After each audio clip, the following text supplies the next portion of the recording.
Bonsoir. Bon, nous allons rapidement passer à la parole du Seigneur. À ce mardi 24 mars 2026.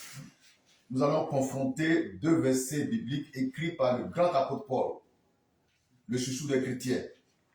Romains 8, 34 et Romains 15, 30. Pour voir où est la vérité. Romains 8, 34. Lecture. Romains 8, 34. Oui. Qui la condamnera? Oui.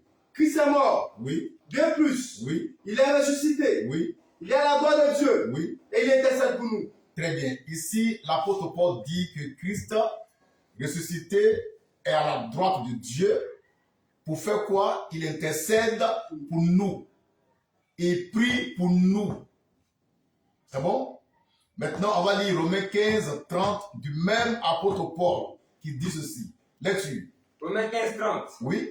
Je vous exhorte, frères, Oui. Frères. par notre Seigneur Jésus-Christ, Oui. et par l'amour de l'Esprit, Oui. à combattre avec moi, Oui. en adressant à Dieu des prières Oui. en ma faveur. Ici, dans Romains 15, 30, l'apôtre Paul dit aux Romains, aux chrétiens de Rome, de prier pour lui. Et c'est là le problème.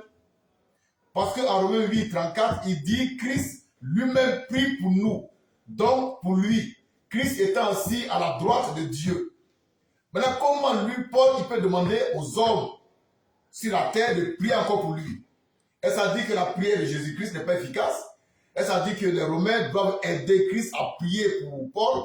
Il y a une confusion totale. Et c'est pourquoi nous voulons comprendre où est la vérité. La vérité, c'est que nous-mêmes, en tant qu'enfants de Dieu et fils de Dieu, nous devons prier les uns pour les autres.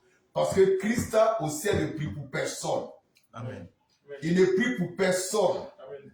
Donc chacun doit prier Dieu. Tu pries pour toi, je prie pour toi, on prie les uns pour les autres.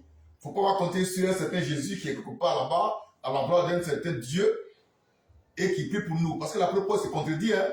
On va reprendre Romains 15, verset 30, pour voir la contradiction avec Romains 8, 34. Lecture. Je vous exhorte, frères, Oui, par notre Seigneur Jésus-Christ, oui, oui, et par l'amour de l'Esprit, oui. à combattre avec moi, Oui, donc, à combattre avec moi. Donc lui aussi, il combat par la prière. Oui, en adressant à Dieu oui. des prières en Des ma prières faveur. à ma faveur. Donc il demande aux Romains de prier pour lui. Il demande aux Romains d'intercéder pour lui. Pourtant, Paul dit que Christ assis à la droite de Dieu intercède pour lui. Question, est-ce parce que Jésus-Christ n'est pas assez fort dans la prière que Paul maintenant demande l'aide précieuse des Romains, ou bien Paul est en train de se mélanger les pédales?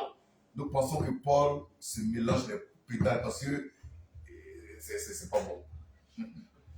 Maintenant, on va lire 1 Thessaloniciens 5, 17. Voilà. Quelqu'un prend Éphésiens 6, 19. On va terminer par là. Mais ce qu'on retient, c'est que l'apôtre Paul, en disant que Jésus-Christ est assis à la droite de Dieu et prie pour nous, ça c'est faux. C'est archi faux. Et nous disons par la main fraîche que Christ, assis au ciel, ne prie pour personne. Et que nous-mêmes là, nous devons prier pour nous-mêmes et prier les uns pour les autres. Lecture. 1 Thessaloniciens 5, 17. 5, 17, oui. Priez sans cesse. Paul dit prier sans cesse. Ça, c'est la vérité. C'est ça qu'il faut prendre. Amen.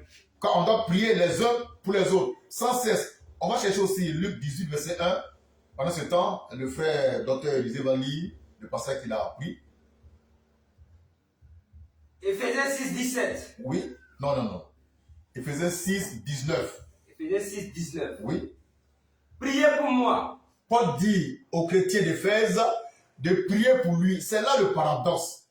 Mais comment Jésus prie pour toi, et puis toi tu dis encore aux chrétiens de faire de prier pour toi? Ici, il y a un problème. C'est ça qu'on a résolu par la main fraîche en disant que Jésus-Christ assis à la droite de Dieu ne prie pour personne et que par conséquent, nous devons prier nous-mêmes pour nous-mêmes, les uns et pour les autres. Luc 18, chapitre 18, verset 1. Lecture. Luc 18, 1. Oui, Jésus l'a adressé une parabole oui. pour montrer qu'il faut toujours prier Jésus dit il faut toujours prier et ne point se relâcher. et ne point se relâcher.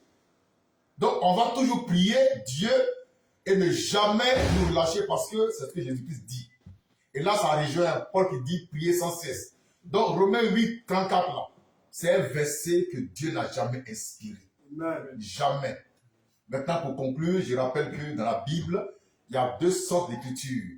Les écritures inspirées de Dieu, les écritures non inspirées de Dieu. Donc, quand tu lis la Bible, fais attention.